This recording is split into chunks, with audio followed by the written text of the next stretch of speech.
Hi, I decided to do this video because there's so much confusion out there when you talk about cryptocurrencies and crypto assets and all of the elements that live in that environment. Cryptocurrencies are basically called cryptocurrencies because governments need some way to define what this is when they deal with regulation and when they deal with taxes. Crypto assets, a lot of them, most of them, are unrelated to money. They are not Bitcoin.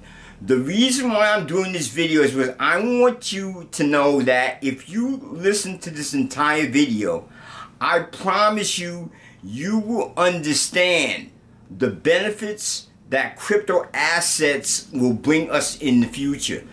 Just get out of your mind, get out of your mind that everything is about Bitcoin, everything is about BTC and money.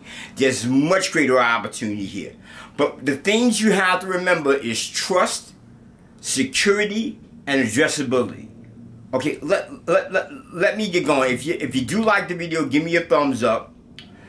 Let's talk a little bit about privacy, or actually what happens in a transaction, in a business transaction.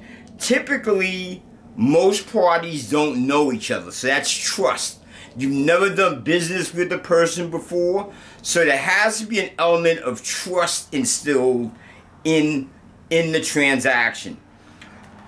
Particularly again when there's no past history of trust. Typically, third parties like banks, brokerage firms, provide that intermediary factor because they know that both the seller and the buyer don't know each other.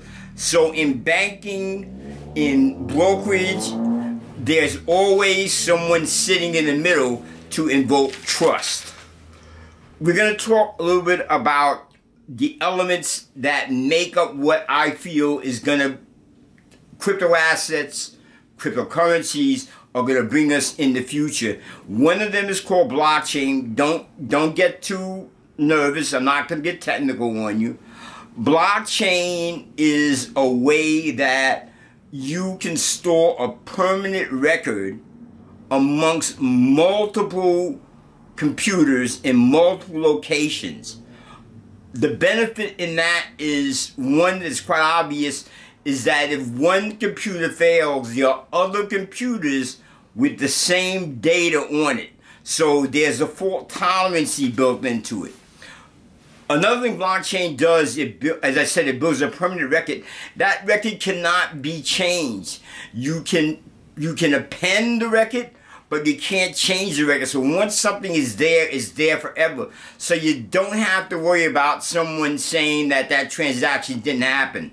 And again, it's spread out amongst many, many computers. Okay. Because of that, it protects you, and it's, like I said, it's diversified, many computers. It protects you from ransomware. In other words, if you attack one computer, in the blockchain, there may be 50. The other 49 will continue to process. As I said before, I talked about how once you invoke a transaction on a blockchain, it can't be changed. It's permanent. You only add to it. That's a real big plus. Now, let's talk a little bit about security. And we're going to be talking now about crypto assets, things of that nature. Basically what happens with security is I want to know that I'm doing a transaction with the person, and that person is who they say that person is. In the crypto world, there's something called private and public keys. I'm not going to get into that because it's confusing, but the fact is that you can be disguised, or you can have an address, and that's can be determined as only yours. There's no way to fake out the system and pretend you're someone else. So the security in crypto assets are very important. Now, moving along, and I'm just trying to tell you, just be patient, we're going to get there, okay? there is, in the world in the future, there's going to be something called IoT, or it's the Internet of Things. Basically what that is that every device you have will have a chip on it. So you'll be able to communicate with every single device. Chips are cheap.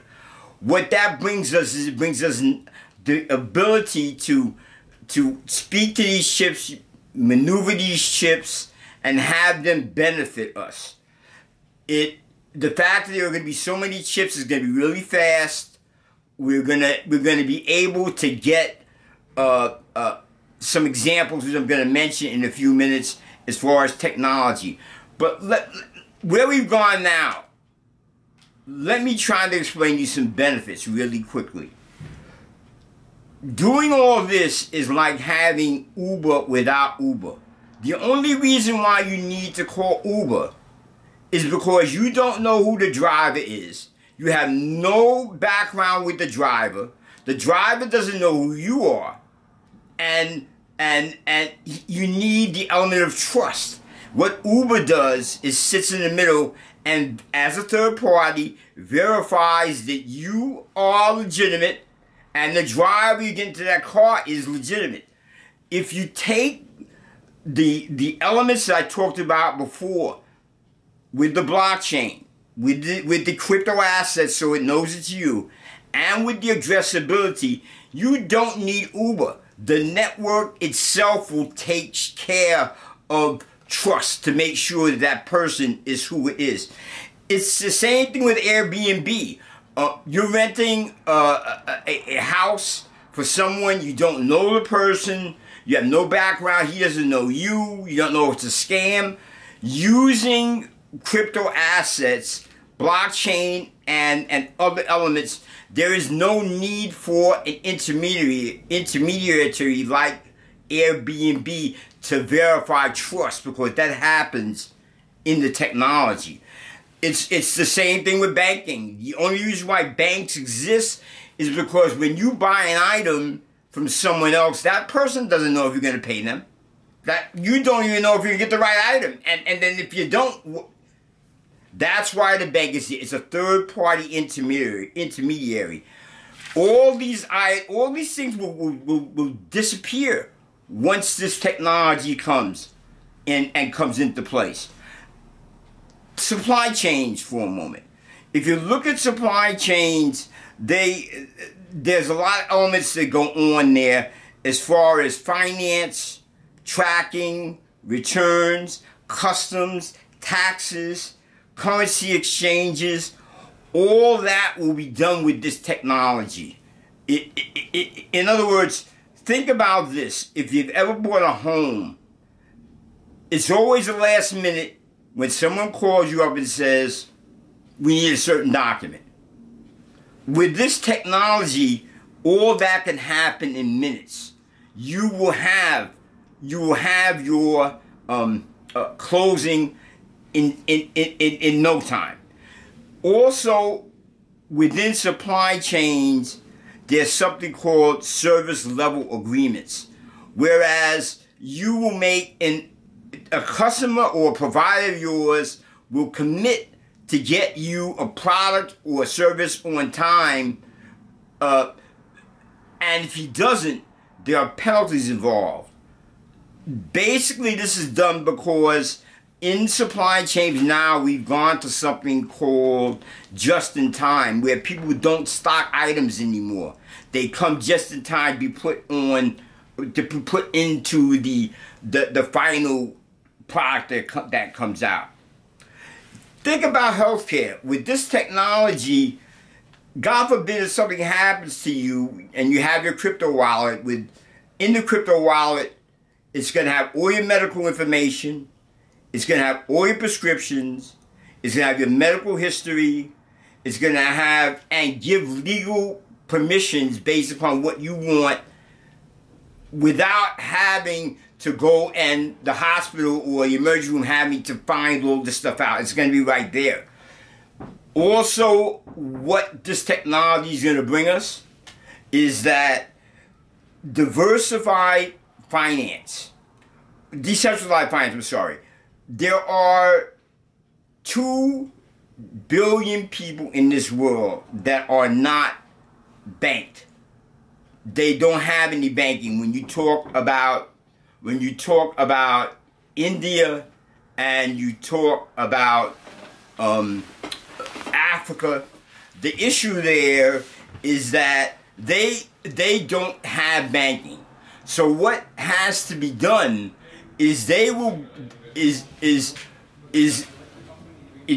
instead of implementing a bank that is like we have in our centralized bank, the new structures will come in, and your diversified finance will happen using cryptocurrencies, crypto assets, blockchains, and things of that nature. Another thing you're going to get is going to be smart contracts, smart homes. When you drive to your house, the lights will come on. It's going to know you. Certain things you can plan, and the smart home will be able to provide you with services and things that you haven't gotten before. There's a couple of other things perhaps coming down the road. There is potential for smart highways.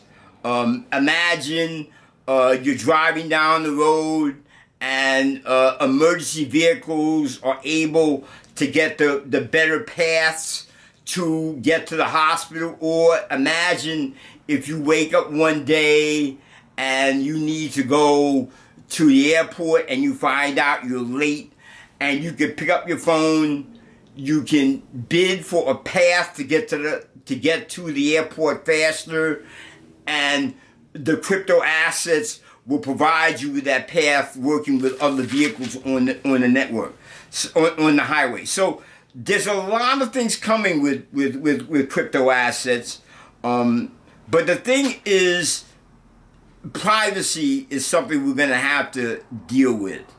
I'd like to thank you for your time. I'd like to have you give me a thumbs up, and have a great day. Bye.